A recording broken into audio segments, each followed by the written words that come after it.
بلایا بس اتنی بات ہوتی ہے سمجھنے کی بات بلایا اور نبی نے آ کے پوچھا جملے سنتے جا قرآن کا یعقوب نبی نے کہا کہ میں نے سنا ہے اگر نبی کہہ دیتا نا کہ کیا تم نے تو علم نبوت میں نقص آ جاتا کہ یہ کیسا نبی ہے جس کو یہی نہیں پتا اور وہ گواہی جانوروں سے لے رہا ہے نبوت میں نقص آ جاتا نبی نے یہ نہیں کہا کہ کیا تم نے نبی نے کہا میں نے سنا ہے تم نے میرے بیٹے یوسف کو کھایا بھیڑیوں پہ تہمت تھی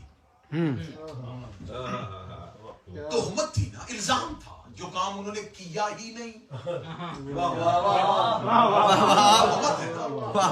نبی نے تہمت نہیں لگائی نبی نے کہا میں نے سنا تم نے کہا بھیڑیے تھے انسان کے دشمن تھے بھیڑیوں کو اللہ نے قوت زبان دی کہ وہ ان میں بولنے کی صلاحیت آ گئی وہ بولتے ہی انہوں نے یہ نہیں کہا کہ تیرے پاس کیا گواہ ہے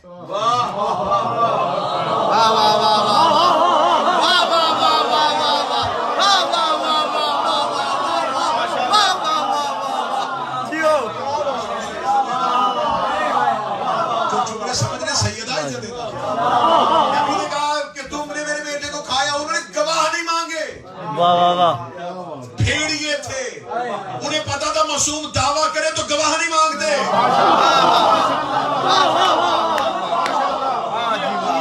گواہ نہیں مانگتے انہوں نے پھر اگلا جملہ جو کہا وہ جملہ بڑا کمال بھیڑیے دیکھ کے کہتے اے اللہ کا نبی ہم درندوں پر نبیوں اور ان کی اولادوں کا گوشت اور خون اللہ نے حرام کیا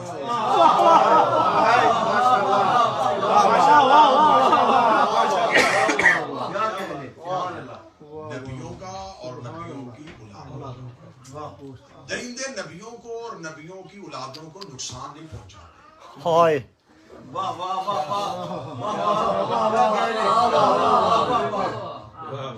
اور نبی کا جانشین بھی اسے ہی ہونا چاہیے جسے کوئی درندہ نقصان نہ پہنچائے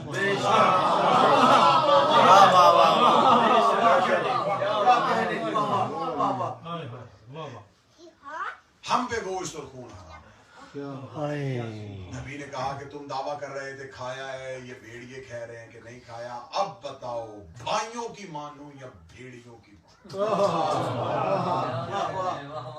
قرآن نے بھائیوں کی مذمت کی ہے بھیڑیوں کی تعریف کی ہے بھیڑیے بھی معصوم سے مخلص ہونا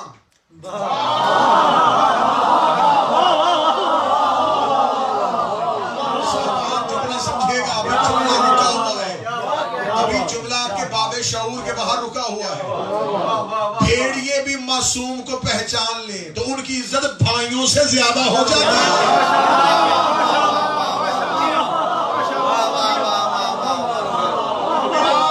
معیار جنس نہیں معیار جنس نہیں معیار معرفت بھائیوں کو معرفت نہیں تھی بھیڑیوں کو ہو گئی ہر کتا نجس و لعن ہے لیکن جو اصحاب کہف کی معرفت میں آ گیا وہ جنت کا حقدار ہو گیا ہم بھی ہر گھوڑے کا احترام نہیں کرتے لشکر میں بھی تھا اور جس کو حسین کی معرفت ہو گئی تھی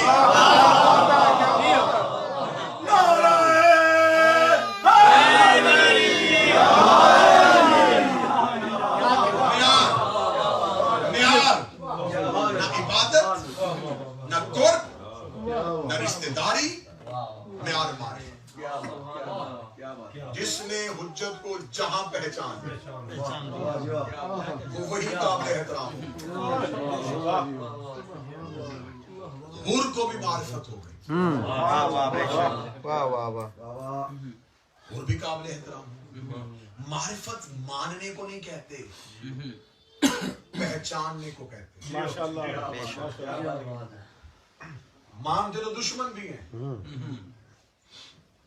عرب کے لوگ رسول کو صادق مانتے تھے, امین مانتے تھے. معرفت کی کمی کی وجہ سے محمد رسول اللہ نہیں مانتے تھے. مدینے کے منافق علی کو فاتح خیبر مانتے, سورج پلٹانے والا علی کو مانتے تھے. ولایت علی کی معرفت نہیں رکھتے تھے. 9 لاکھ حسین کو نبی کا بیٹا مانتے تھے, رسول کا فرزند مانتے تھے. صرف اور صرف کمی کس چیز کی تھی؟ معرفت کی. اس لیے تو خدا نے کہا ہے کہ معرفت کا حکم ہے کہ انہیں صرف پہچانو, صرف ماننا نہیں ہے. آج کوئی بندہ کہ میں آل محمد کو مانتا ہوں تو صرف ماننے کا فائدہ نہیں ہے, ان کی معرفت کا فائدہ. کیا کہنا, پہچان کیسے ہوتی ہے؟ پہچان یہ ہوتی ہے کہ جب آپ کسی کو رشتہ دار کو اس کی پہچان رکھتے ہو تو اس کی پہچان یہ ہے کہ اس کے دوست کو دوست سمجھو, اس کے دشمن کو دشمن سمجھو, اس کی صلاحیتوں کا اعتراف کرو. یہ ہے اسے پہچان. اگر کہیں صاحب صرف ہمارا رشتہ دار ہے تو یہ جاننا ہے. اس کے دوست کو دوست, دشمن کو دشمن, اس کی صلاحیتوں کو ماننا یہ پہچان. آل محمد کو صرف معجزات کی حد تک نہ مانو, ان کے دوست کو دوست سمجھو, ان کے دشمن کو دشمن سمجھو, ان کی ہر فضیلت کو مانو. یہ معرفت. اس لیے تو کہتے ہیں کہ اپنے وقت کے امام کی معرفت حاصل کرو. معصوم فرماتے جو بغیر معرفت امام کے مر گیا جہلیت کی موت. جہالت کی نہیں, جہلیت کی. جہالت اور ہے, جہلیت اور ہے. جہالت یہ ہوتا ہے کہ ہر انسان ہی ہم میں سے جاہل ہے. جو جس فن میں ہے اس کے علاوہ دوسرے فن کو نہ جاننا. اس لیے تو مولا امیر المومنین کا فرمان پڑھ لیں. مولا فرماتے ہیں علم 3 بالشت ہے. جملہ سننا, جملہ میرا نہیں, مولا فرماتے ہیں جس کے پاس 1 بالشت علم آ گیا وہ مغرور ہو گیا.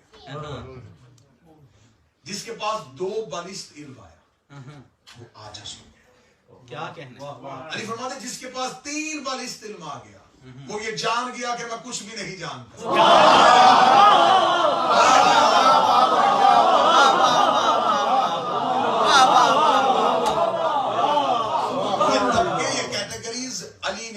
جن کے پاس 1 بالشت ہوتا ہے وہ مغرور ہوتے ہیں. گردن تنی ہوئی ہو, گردن تنی ہوئی دیکھو, آنکھوں میں غرور دیکھو, سمجھ لینا 1 بالشت. جھکا ہوا دیکھو, 2 بار گرا ہوا دیکھو, کیا کہنا. سمجھو دور ہے. اور جو تمہیں دور سے پیچھے کر دے مجھے کیا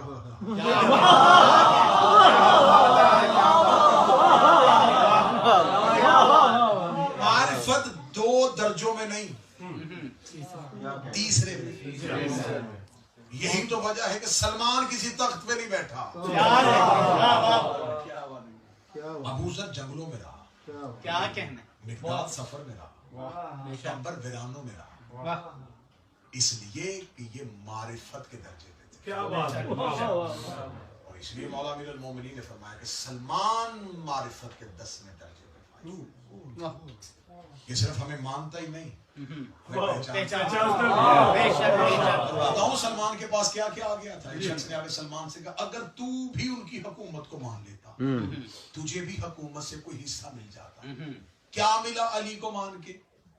آج ہمارے پاس عہدے, اگر تیرے پاس کچھ بھی نہیں, جملہ میرا نہیں ہے, جو بولے گا سلمان کی دہلیز پہ جھکے گا. سلمان محمدی کہتے بتاؤں علی کو ماننے کا کیا فائدہ ہوا. کیا فائدہ ہوا. سلمان نے کہا اگر میں علی کو مان رہا ہوں تو علی کو تم بھی مان لیتے تو تمہیں یہ فائدہ ہوتا کہ آسمان کے پرندے تمہارے بلانے پہ آ جاتے. اگر تم علی کو مان لیتے تو زمین پہ حکومت تو بہت پیچھے رہ گئی نا.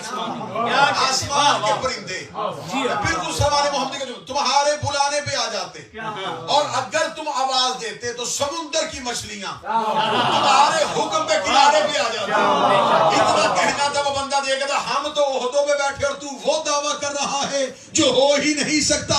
اتنا کہنا تھا, یہ آسمان سے پرندے زمین پہ گر گر کے کہہ رہے تھے لبیک یا سلمان, لبیک یا سلمان, لبیک.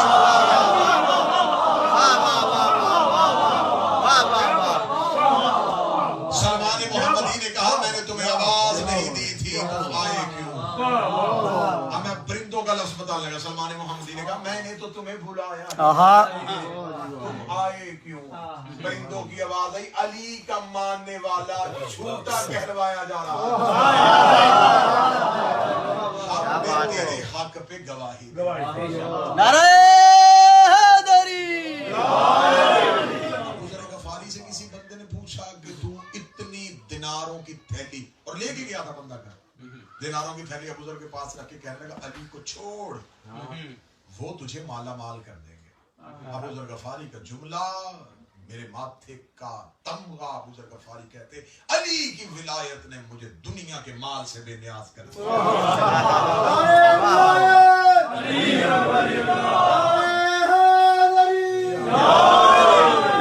اگر معرفت ہو انسان پانی پہ چلنا شروع کر, اگر حق کے امام کی معرفت ہو تو پھر سب سے پہلی چیز یہ ہے کہ دنیا کی طلب نکل جاتی ہے. اور جب دنیا کی طلب ہی نہ ہو تو پھر دنیا کا خوف کیسا؟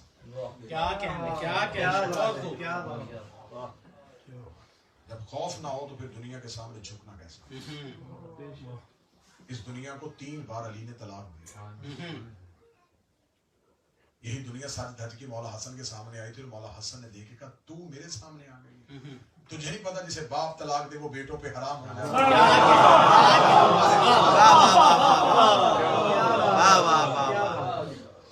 مولا فرماتے حق اور باطل کے درمیان 4 انگلیوں کا فاصلہ ہو. جن احباب کو کوئی بھی کسی قسم کا کوئی سوال ہو, یا کوئی صاحب آپ کو کوئی سوال میرے حوالے سے پوچھنا چاہے, انہیں بہت محبت سے کہا کیجئے کہ آپ جب بھی ملنا چاہیں آپ ملیں, ملاقات کر کے سوال پوچھیں. کسی دوسرے بندے کو میسج کر کے سوال پوچھنا مردوں کا شیوا نہیں.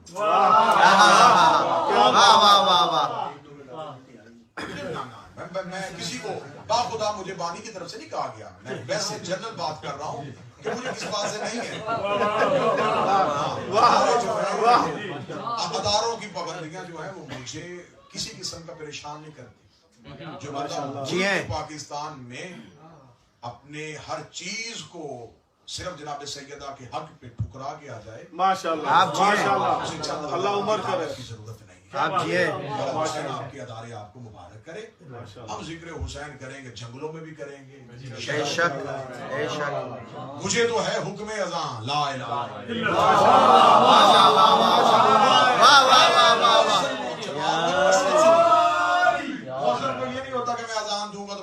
نمازی آ جائیں.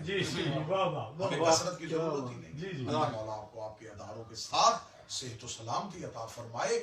لیکن میں پھر یہ پیغام ضرور دینا چاہوں گا, اور یہ میرا خیال ہے کہ اپنے اسٹور میں پہلی دفعہ کسی ممبر سے دے رہا ہوں کہ اگر آپ کو میری ذات کے حوالے سے کوئی سوالات کرنے ہیں, میری طرف سے کلم کلا آپ کو گزارش ہے, آپ جب چاہیں جس وقت چاہیں آپ مجھ سے رابطہ کریں.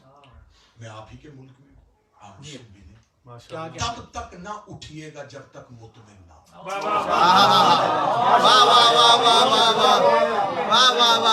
اور اگر آپ مطمئن نہ ہو سکے, دیکھیں میں حرف آخر تو نہیں ہوں نا, انسان ہوں, خطا کا پتلا, انسان سے کوئی غلطی ہو گئی, خطا ہو جاتی ہے, کچھ بھی ہو سکتا ہے.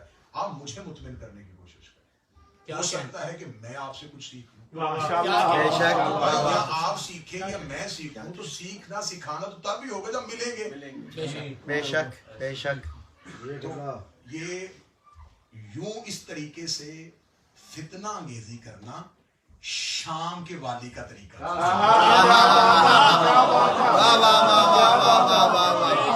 بے شمار. میں